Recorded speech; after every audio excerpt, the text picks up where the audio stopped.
Bonjour à tous, bienvenue sur cette vidéo du cabinet Steffi. 5 bonnes questions à se poser dans le processus de recrutement. Cette vidéo s'adresse aux recruteurs, employeurs, cabinets de recrutement, sociétés d'intérim, plateformes web. Lors des activités de recrutement, il est essentiel que les recruteurs veillent à préserver les droits et les libertés des candidats en conformité des recommandations de la CNIL. Dans cette vidéo, vous allez découvrir les 5 bonnes questions à se poser et préconisé par la CNIL en janvier 2023 pour être en conformité dans votre activité de recrutement. Cabinet Steffi vous présente cette vidéo. Est dirigée par sa juriste déléguée à la protection des données, certifiée selon le référentiel de la CNIL, et forme à distance les recruteurs. Première question sur 5. Quelles informations peuvent être utilisées lors d'un recrutement de candidats et pourquoi faire? Vous ne pouvez utiliser que les informations qui vous permettent d'évaluer la capacité des candidats à occuper le poste proposé et à mesurer leur aptitude professionnelle.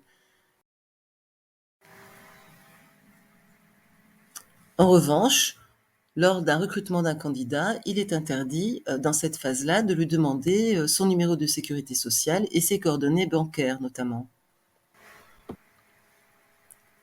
Deuxième question, à quelles conditions ces informations peuvent-elles être utilisées?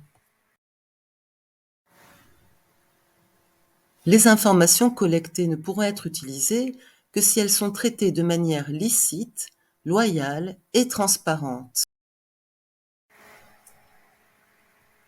Par exemple, au cours d'un entretien d'embauche, demander le lieu de résidence d'un candidat est illicite, excepté dans les cas où il doit participer à un dispositif de garde ou d'astreinte. Question 3 sur 5. Qui peut avoir accès aux informations personnelles collectées sur les candidats? Le principe, un accès limité à ces informations. En cas de réalisation de l'embauche, à l'issue du processus de recrutement, vous pourrez demander ou transmettre aux organismes gestionnaires les informations personnelles des candidats. Question 4 sur 5. Quelles sont les garanties pour la vie privée du candidat?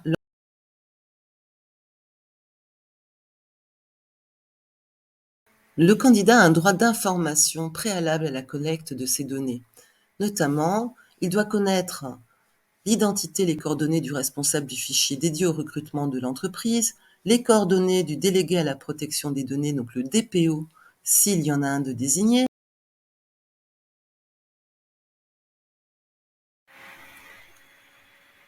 D'autres informations doivent être portées à la connaissance du candidat.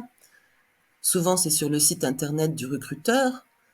La durée de conservation des données collectées, les conditions d'exercice des droits tels que le droit d'accès, le droit de rectification, d'effacement des informations.